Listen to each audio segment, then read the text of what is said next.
En el 2012 yo fui nombrado el primer experto independiente para la promoción de un orden democrático y equitativo. Produje 14 informes, de los cuales 13 son temáticos, y tuve la oportunidad también de realizar una misión a Venezuela y una misión al Ecuador. Interesante es que la misión a Venezuela es la primera misión realizada por un relator de Naciones Unidas en 21 años. Considero que mi enfoque era un enfoque de realizar progreso, de realizar diálogo y mediación y de formular propuestas constructivas para salir de la crisis. Se habla mucho de una crisis humanitaria, pero yo, habiendo hablado con un grandísimo número de personas, tanto de la oposición como del gobierno, de la sociedad civil, de las iglesias, etcétera, habiendo visitado los comercios, habiendo visitado el mercado, etcétera, me fue más que evidente que la situación en Venezuela, desde luego,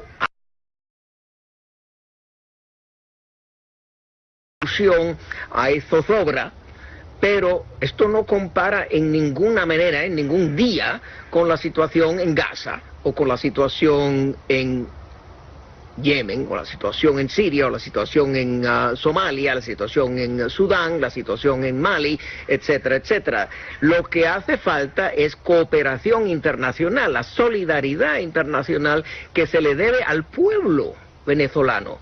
No es apoyar el gobierno del señor Maduro, es apoyar al pueblo venezolano, lo que requiere que se levanten las sanciones, lo que requiere que se termine con esta guerra económica que ha agravado terriblemente los problemas económicos. Después de haber leído los informes de la Comisión Interamericana de Derechos Humanos, del Alto Comisionado de Derechos Humanos, de Amnesty International, de Human Rights Watch, de Provea y de otros órganos críticos del gobierno, pues yo fui con estas impresiones a Venezuela a hablar con todas las partes y fui el objeto de un asedio personal ad hominem para más o menos decirme: usted no es el relator pertinente, no nos interesa lo que usted piense, usted tiene una función y solamente una.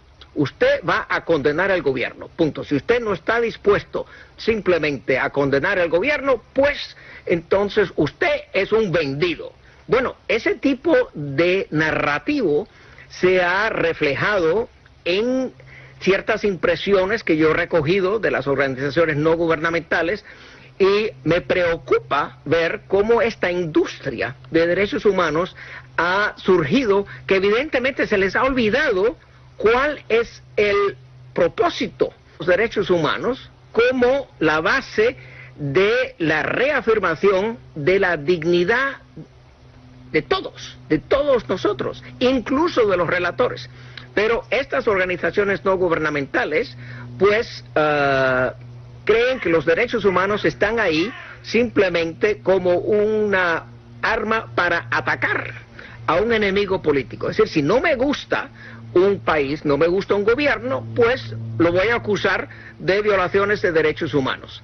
Y entonces, ¿cuál es la función de un relator? Es de ir a condenar. Es decir, en el momento que el relator quiera comenzar un diálogo de buena fe, quiera una mediación, quiera hacer propuestas constructivas, quiera proponer soluciones, pues eso es no lo que se quiere, porque lo que se quiere es un cambio de régimen. Y es más que claro cuando se ve que hasta se eleva el asunto de las guarimbas, el asunto de las violencias de la primavera del 2017, se eleva ese asunto a la Corte Penal Internacional.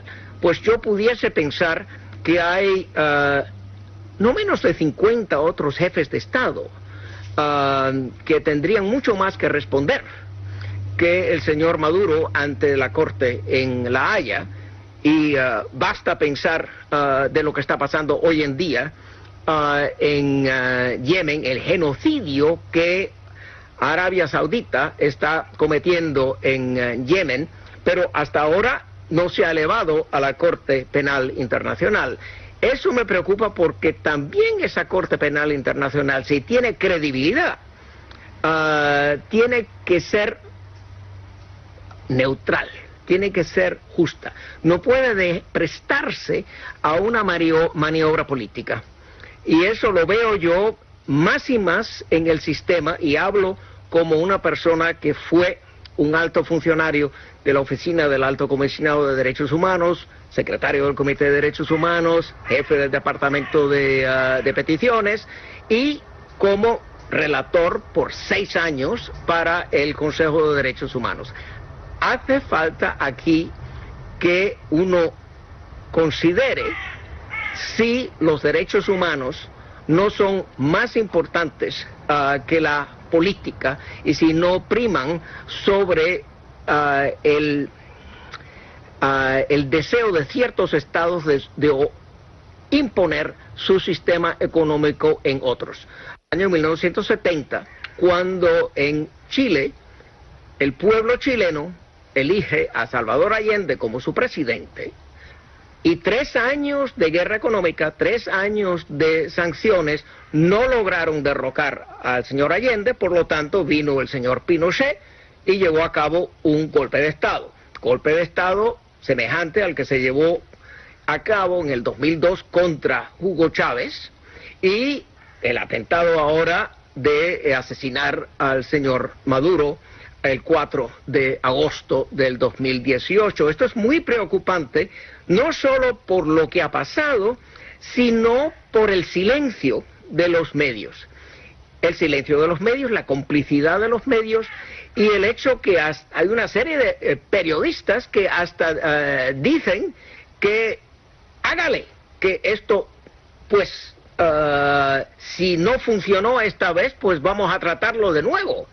Eso es, digamos, es incitación al crimen. Y eso está prohibido en el derecho internacional.